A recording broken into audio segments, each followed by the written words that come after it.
मैं news anchor Fardeen Shah, आप देख रहे हो दर्पण की चमक मध्य प्रदेश न्यूज चैनल। आइए देखते हैं आज की खबर।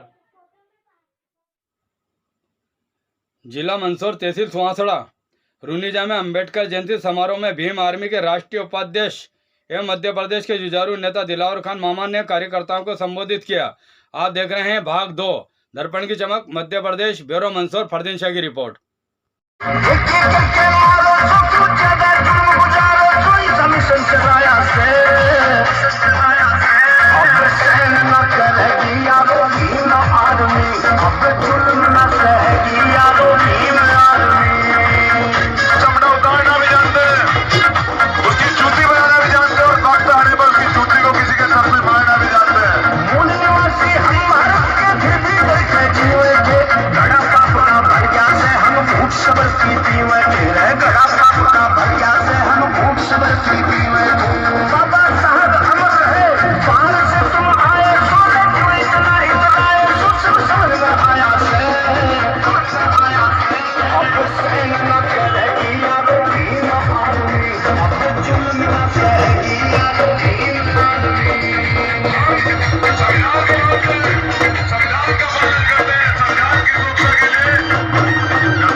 लेना है और ये दुनिया हमसे हमारा जिंदा होने का प्रमाण मांगती है।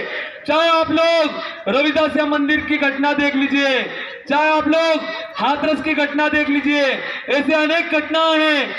ये लोग हमसे हमारी कुर्बानी मांगते हैं तो हम लोग वचन देते हैं कि इस भीम आर्मी को जहां जहां हम लोगों की पसीने की जरूरत पड़ेगी वहां हम लोग खून बहाएंगे। लेकिन हमारे समाज, हमारे वर्ग और हमारी कौम के साथ कहीं पर भी अत्याचार होगा तो हम लोग खड़े मिलेंगे। अब मैं लंबी बात नहीं करते हुए,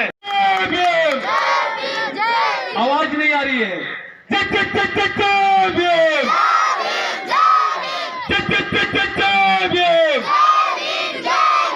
जय भीम साथियों।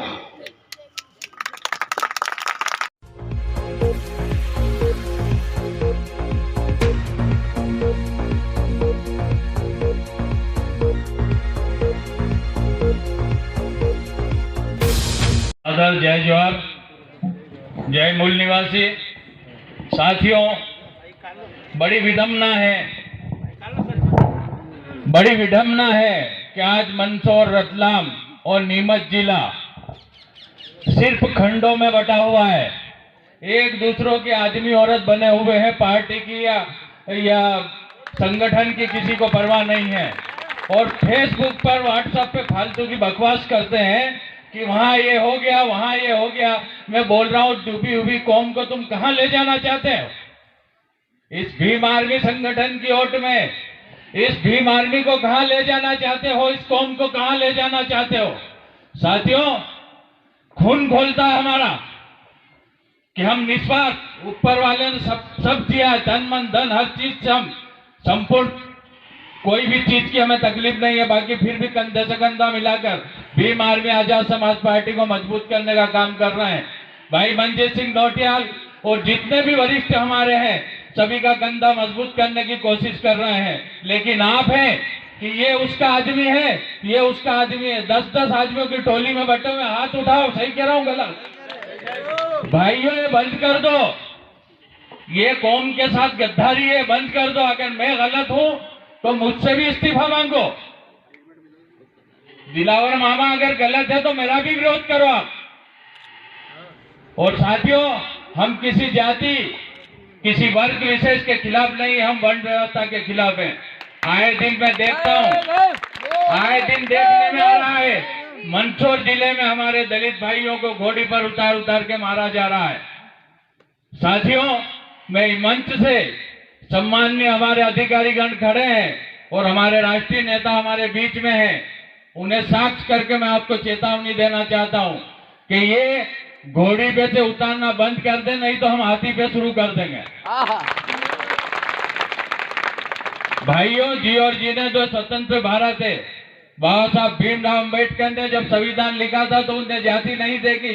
6743 जातियों के लिए तो आपको संविधान लिख कर दिया। सभी को जीने का, सभी को अपने अपने धर्म को फॉलो करने का उसमें अधिकार है। साथियों, आज विडंबना ये है कि हम लोग अगर एक हो जाए तो आज की तारीख में मध्य प्रदेश जैसी भीम आर्मी कहीं भी देखने को नहीं आएगी आपको। अगर एक जगह हो जाए, हम ये भूल जाएं, खाली ये सोच लें हम कि हमारा भाई है, तो ये भी हमारा भाई है, ये हमारी बहन है, ये परेशान है, ये प्रताड़ित है, हमें कुछ नहीं देख के उनका सहयोग करने अगर अपन खड़े हो गए तो भाइयों, ये कौम वो दिन ज्यादा नहीं, मैं तो कह रहा हूं 23 में ही हम चुनाव में हस्ताक्षर मार देंगे। ये 23 के चुनाव में आपके मंत्री होंगे, आपकी सरकार होगी। बाबा साहब भीमराव अम्बेडकर ने कहा कि अगर कहीं कब्जा करना है तो सत्ता के गरियालों पे कब्जा करो, अपनी वोट की कीमत, अपनी वोट की वक्त पहचानो और अपने जो वरिष्ठ लोग आते हैं, जो राष्ट्रीय लेवल के नेता आते हैं, उनको मान सम्मान देने की कोशिश करो और जितना भी हमसे आपसे हो सके तन मन धन से भीम आर्मी आजाद समाज पार्टी को आगे बढ़ाने का काम करो। भाइयों, तोड़ने का काम मत करो, जोड़ने का काम करो। मेरा आपसे यही अनुरोध है। भाई साहब की ट्रेन है 3 बजे तो निकल गई है, लेकिन मैं अपने शब्दों को विराम देता हूं। किसी को मेरी बोली से किसी को तकलीफ पहुंची हो तो उसके लिए मैं आप सभी से क्षमा मांगता हूं। और जितने भी मुस्लिम भाइयों से मेरा निवेदन है कि ये अपने ही लोग हैं, अधिक से अधिक तादाद में इन लोगों से जुड़े, भीम आर्मी से जुड़े, आजाद समाज पार्टी से जुड़े, क्योंकि मुसलमानों के लिए भी अब दूसरा कोई विकल्प नहीं है। मैं बता देता हूँ, एक काका एक भतीजा है, काका भतीजे का पीछा छोड़ो और भीम आर्मी और आजाद समाज पार्टी से जुड़ो। यही आपको सत्ता की ओर ले जाएगी, यही आपको टोपी लगाने का वापिस अधिकार देगी, दाढ़ी रखने का अधिकार देगी। अभी आप दाढ़ी रख लेते हो, बोले आतंकवादी आ गया चाचा, तो आप नीला दुपट्टा डालना सीखें और भीम आर्मी को मजबूत करें। यहाँ के सभी मुसलमान भाइयों से मेरा पूर्ण अनुरोध है, अगर वो मेरी आवाज जहां पर जाती हो, कि अगर असल में मुसलमान है और मुस्लिम समाज अगर सर्व धर्म को लेके चलने वाली है, तो आज से मेरी इस बात पे आप गौर कर लेना कि ये जो जितने भी हमारे भाई बेटे हैं, इनको अपने भाई के जैसा रखोगे। यही मेरा इस रमजान माह में आपसे गुजारिश है, निवेदन है कि आप तन मन धन से इनका सहयोग करें और अगर कहीं ऐसी नौबत आती है तो इनके आगे एक दीवार चट्टान की तरह खड़े हो जाएंगे, हम खड़े हैं इनके साथ। मैं आपसे यही चाहता हूं। आपने मुझे सुना, इसलिए आपका सभी का बहुत बहुत शुक्रिया, धन्यवाद। आपको बाबा साहब भीमराव अम्बेडकर की 131वीं जयंती बहुत बहुत मुबारक। आपने मुझे बोलने का अवसर दिया। यहाँ की कमेटी को, यहाँ के कार्यकर्ताओं को मैं मेरा क्रांतिकारी जय भीम, जय भारत, जय संविधान, जय जवाहर। मैं सबसे पहले इनकी बात का ही जवाब देना चाहता हूँ। आज हम लोग संविधान निर्माता परम पूजनीय बाबा साहब डॉक्टर अम्बेडकर जी के मंच पे खड़े हैं। यहां से कोई भी अमर्यादित शब्द बोलना मेरे लिए उचित नहीं है, लेकिन मैं उन्हीं शब्दों में बस ये कहना चाहता हूं कि बाबा साहब डॉक्टर अम्बेडकर जी ने ये कहा था, उसी की परिभाषा में बता देना चाहता हूं जो आप सुनना चाहते हैं। साहब काशीराम जी ने भी ये कहा था कि राजनीति चले ना चले, लेकिन सामाजिक क्रांति रुकनी नहीं चाहिए। आप समझदार हैं, समझ गए होंगे। और बात रही मेरा रूप देखने की, अपना रूप उस दिन दिखा देंगे जिस दिन यहाँ कोई मामला होगा, आंदोलन होगा। मैं ज्यादा बड़ी बात नहीं करता हूँ, चमड़े का जूता पहनता हूँ और जब अधिकार मुझे दिखते हैं कि छिन रहे हैं, मैं आपको एक असलियत बताना चाहता हूं कि चमड़ा उधेड़ने का हमारा खानदानी कारोबार है। आप पता कर लेना। जो लोग हमारे लोग कमजोर समझते हैं, जो लोग कभी घोड़ी रोकते हैं, कभी उन पर हमले करते हैं, उन्हें शायद ये मालूम नहीं है कि हमारा चमड़ा उधेड़ना खानदानी कारोबार है। हम चमड़ा उधेड़ना भी जानते हैं, उसका जूता बनाना भी जानते हैं, और अधिकार छीनने पर जूता सर पे बजाकर अधिकार छीनना भी जानते हैं, तीनों काम। तो सबसे पहले मैं आप सभी सम्मानित यहाँ पर उपस्थित भीम आर्मी एएसपी के हमारे मंडल, संभाग, जिले के तमाम पदाधिकारी, इस उज्जैन संभाग के जिलाध्यक्ष प्रभारी, आप सभी का बहुत बहुत हृदय से धन्यवाद करते हुए कि आप लोगों ने इतना प्यार दिया। और हमारे सम्मानित हमारे मामा जी और मेरी माताओं बहनों, आज जिस प्रकार से आप लोगों ने ये रोड शो इतनी धूप में किया है, इससे पता चलता है कि आज हमारे भारतवर्ष में बाबा साहब डॉक्टर अंबेडकर जी को समाज समझने लगा है। आज हमारा जो वर्ग है, जो SC, ST, OBC आदिवासी वर्ग है, वो बाबा साहब को समझ चुका है। वो समझ चुका है कि संविधान की सुरक्षा जब तक करते रहेंगे, जब तक मजदूर, किसान, गरीब, आदिवासी को न्याय मिलता रहेगा। वो इस बात को समझ चुका है और आज वो भीम आर्मी के माध्यम से वो घरों से निकलने लगा है। जो हमें बाबा साहब ने दिया, अगर मैं बाबा साहब के संघर्ष के बारे में बताऊंगा तो बहुत लंबा हो जाएगा, क्योंकि मुझे बड़ा लंबा जाना है और अर्जेंट जाना है। हरियाणा में एक हमारे मोनू वाल्मीकि भाई की हत्या कर दी गई है, मुझे वहां पहुंचना है किसी भी सूरत में कल। तो सम्मानित साथियों, बाबा साहब ने जितना भी संघर्ष किया, मैं यहां पर बैठी हुई बहनों को और माताओं को यह बताना चाहता हूं कि जो बाबा साहब की जो धर्म पत्नी थी, वो उले पात कर बाबा साहब को धन देती थी कि डॉक्टर अंबेडकर आप विदेश में पढ़ने के लिए जाओगे और आप इतनी मेहनत से पढ़ोगे, इतनी मेहनत से पढ़ोगे कि आप हमें इस SC, ST, OBC और माइनॉरिटी वर्ग जो हमारा देश के अंदर वंचित है, शोषित है, पीड़ित है, इस पर रोज हमले होते हैं, इसकी जमीनों को छीना जाता है, हमारे लोगों पर कमजोर समझकर गोलियां चलती हैं, मूंछ रखने पर मार दिया जाता है, घोड़ी चढ़ने पर रोका जाता है। ये क्यों है?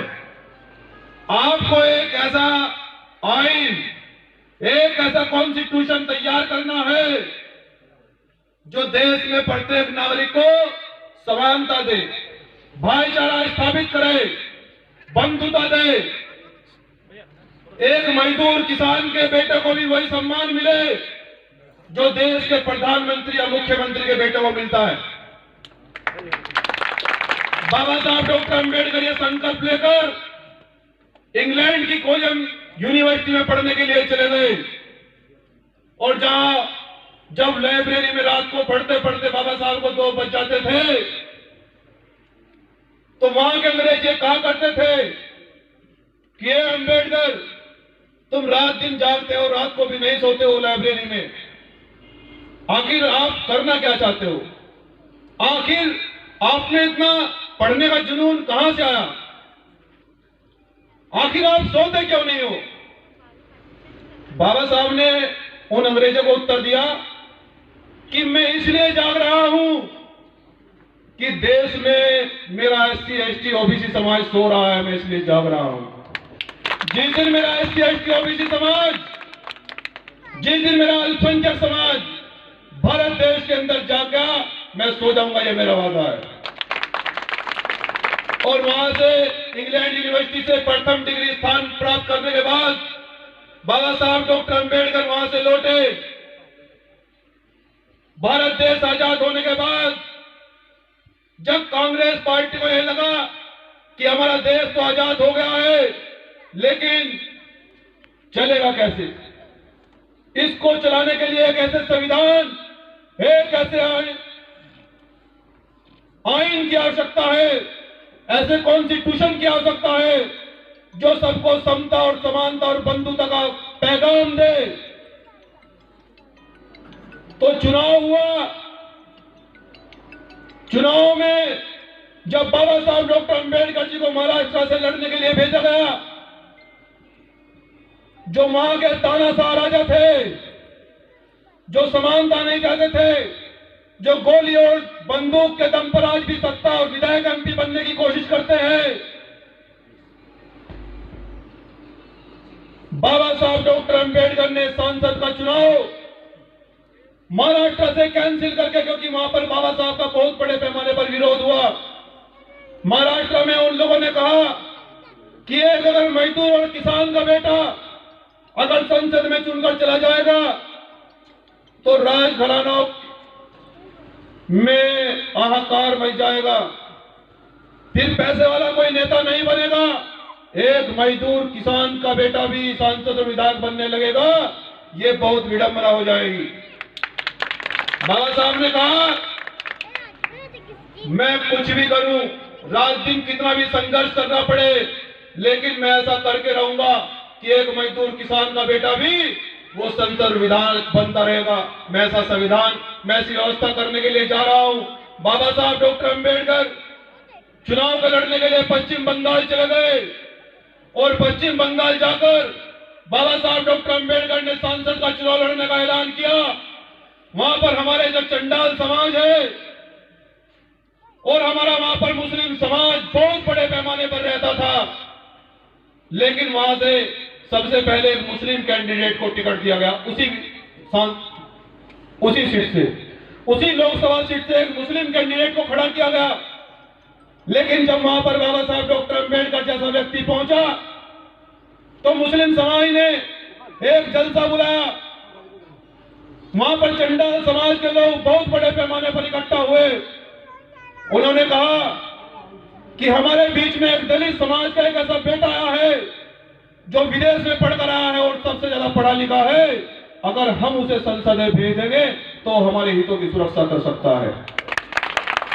मुस्लिम समाज के लोगों ने अपना टिकट काटकर बाबा साहब को निर्वाचित करके वहां से पूरा सहयोग किया और बाबा साहब डॉक्टर अंबेडकर को संविधान में भेजने का काम किया। सम्मानित साथियों, जब बाबा साहब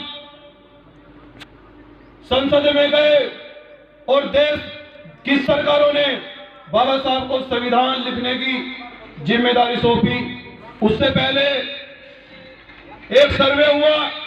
उस सर्वे में कांग्रेस ने कहा कि यह पता लगाया जाए कि देश और दुनिया के अंदर, हमारे भारत के अंदर सबसे पढ़ा लिखा व्यक्ति कौन है जो संविधान को लिख सकता है। पूरे देश के अंदर सर्वे हुआ और वो दलित समाज का बेटा, दलित समाज का लौह पुरुष बाबा साहब डॉक्टर अंबेडकर चुना गया कि देश के अंदर अगर कोई सबसे ज्यादा पढ़ा लिखा व्यक्ति है, सबसे ज्यादा अगर कोई बुद्धिमानी है तो वह बाबा साहब डॉक्टर अंबेडकर है। एक वही ऐसा माई का लाल है जो देश का आईन, देश का संविधान, देश का कॉन्स्टिट्यूशन लिखने का मादा रखता है। बाबा साहब को कॉन्स्टिट्यूशन लिखने की जिम्मेदारी सौंपी गई।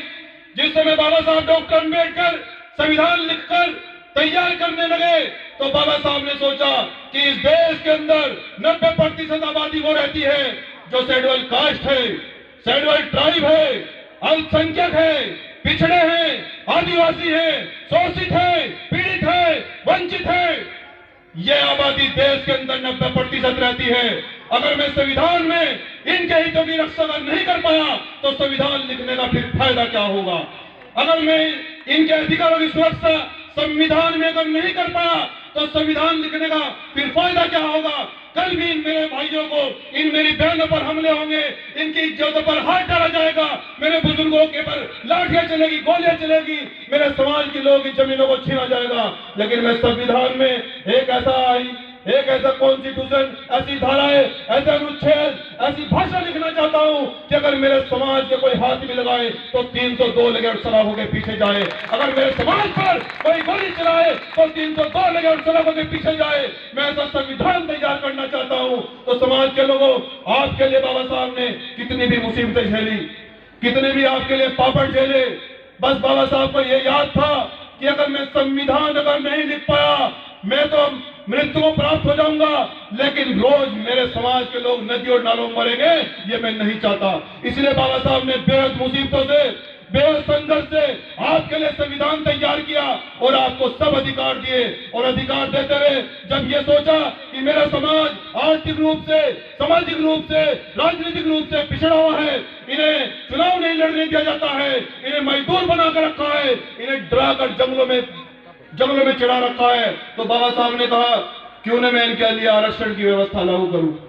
मैं इनके लिए आरक्षण की व्यवस्था लागू करूंगा तो शिक्षा इन्हें मुफ्त में मिलेगी। कल ये शिक्षित होंगे, कल ये डीएम और कलेक्टर बनेंगे, इनकी कलम में ताकत होगी।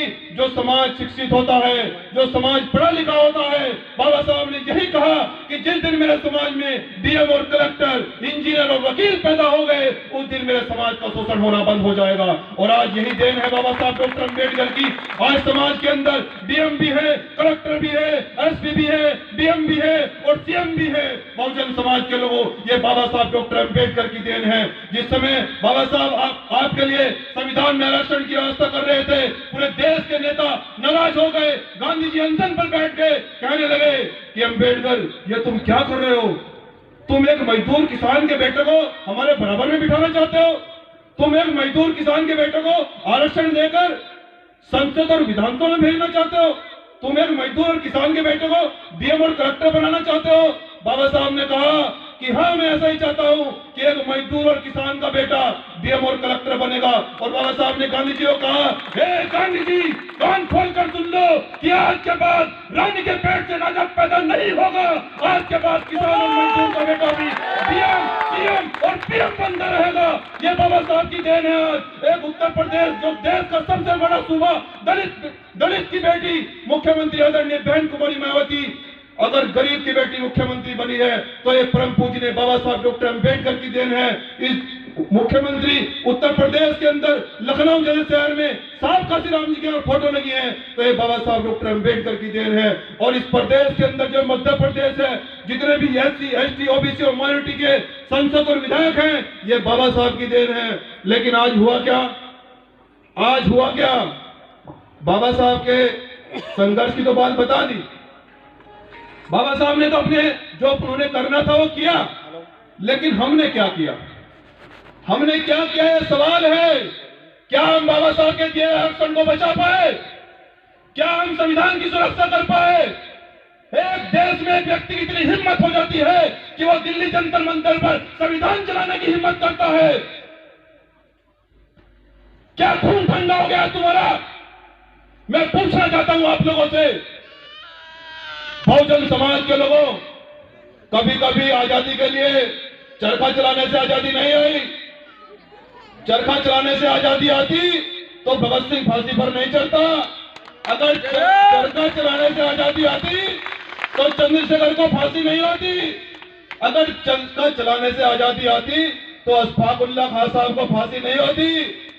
बलिदान स्वतंत्रता, समानता, बंधुता के लिए, कभी कभी अधिकारों के लिए बलिदान देना पड़ता है। और आज भीम आर्मी का एक छोटा सा सिपाही वादा कर रहा है कि आपके सम्मान के लिए, आपके स्वाभिमान के लिए, आपके अधिकारों के लिए अगर लहू भी कुर्बान करना पड़ा तो किया जाएगा बहुजन समाज के लोगों। लेकिन जो लोग हमारी कौम पर कमजोर समझकर उन पर हमले करते हैं, कभी उनकी बातों को रोकते हैं, कभी उनको पीट दिया जाता है, उनको ये कह देना कि ये चांद, ये सितारे मेरे साथ में रहे, ये चांद, ये सितारे मेरे साथ में रहे, जब तक तुम्हारा हाथ हमारे हाथ में रहे और सांप से टूट कर गिर जाए वो पत्ते नहीं है। उन्हें बता देना कि हमारा भाई आया था, औकात में रहे, औकात में रहे। बहुजन समाज के लोगों, संघर्ष करो।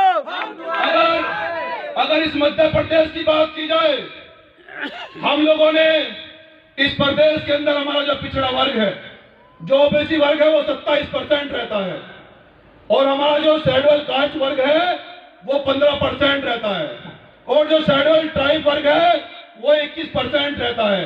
क्या मैं पूछना चाहता हूं, क्या 27% आपको अधिकार मिले हैं?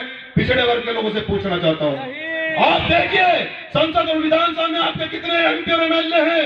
आप इस जिलों के अंदर नेट पर सर्च मारिए, कितने आपके डीएम और कलेक्टर इस सरकार ने लगाए हैं। केवल हिंदू और मुसलमान का झगड़ा करा के क्या आप हमेशा से राजनीति करोगे?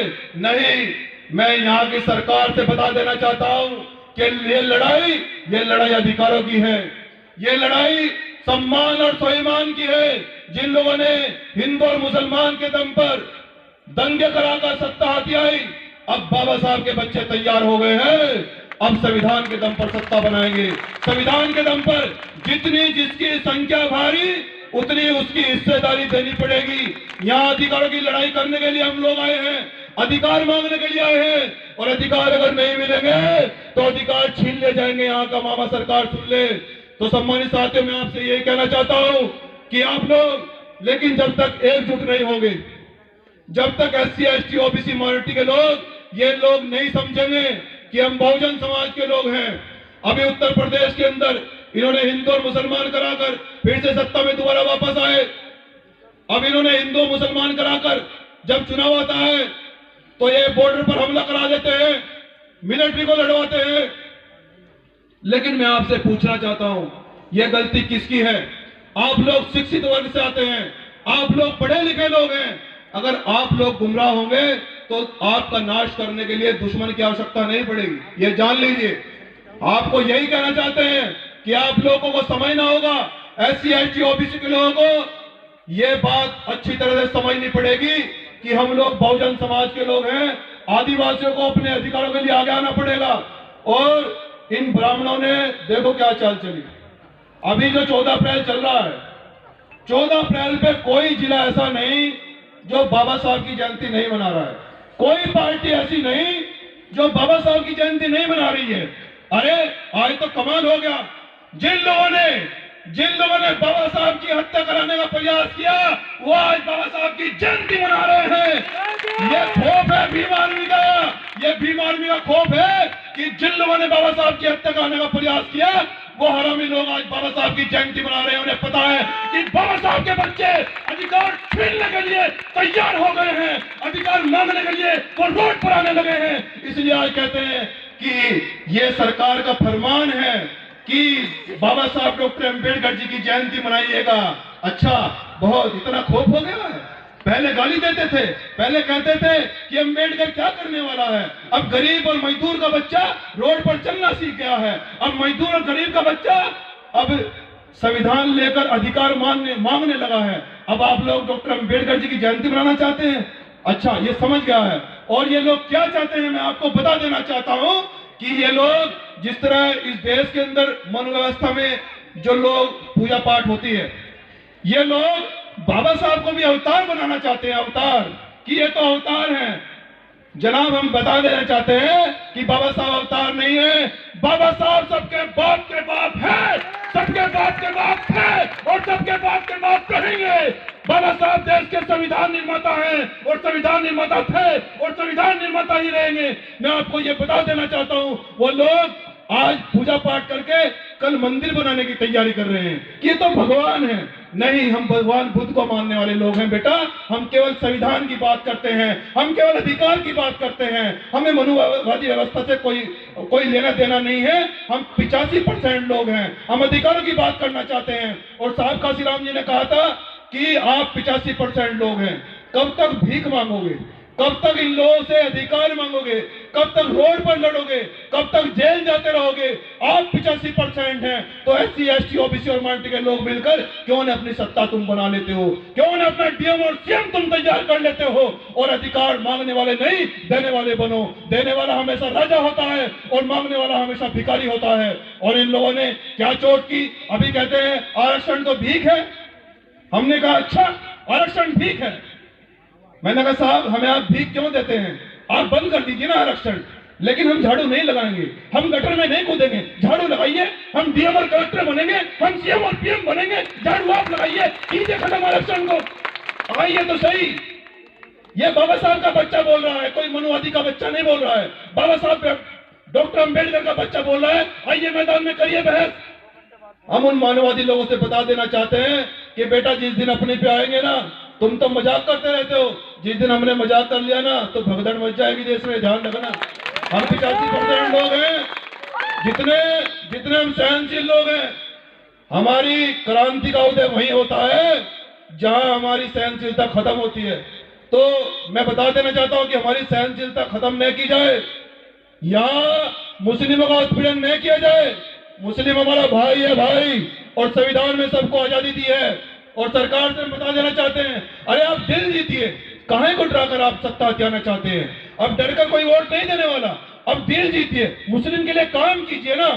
आप जाति और धर्म को छोड़ दीजिए। बाबा साहब जाति और धर्म के खिलाफ थे, उन्होंने तो जाति सर्वनाश पर एक किताब लिखी है। हम लोग जाति का विनाश करना चाहते हैं। हम प्रथम और अंतिम में केवल भारतीय हैं, हमारी यही पहचान है। हम एक संविधान में सबको आजादी मिली है, हमारी यही पहचान है।